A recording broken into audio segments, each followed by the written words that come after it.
Hello and welcome to HWM Aston Martin. My name is Grace and I have the pleasure of showing you around this beautiful 22 model year DBX finished in Xenon Grey.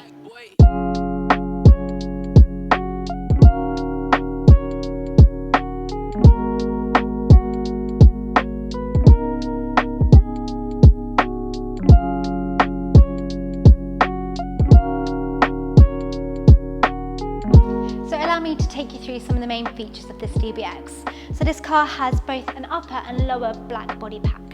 So included in the upper black body pack is the bonnet blades, the mirror and the side strake.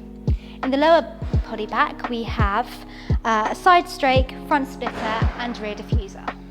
We also have a gloss black grille and 22-inch satin sports wheels included in this car. So a really cool feature of having a DBX 22 model year car is that it has keyless entry.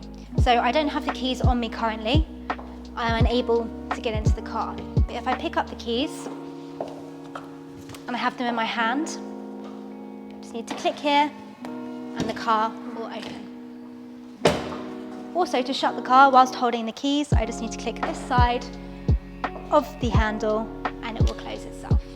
So in the interior of the car, we can see that the main feature really is the seats. So we have quilted seats with silver embroidery and they're also ventilated as well. We have a really nice touch with wooden veneer, which can be found on the doors and also next to here near the centre. And we also have heated steering wheel and a 16-way adjustable seat. Thank you very much for joining me on this walk around of this DBX. This car is currently available at HWM, so if you'd like to learn more, please remember to get in contact with us via sales@hwm.co.uk. Please like and subscribe. Thank you very much for watching. Bye bye.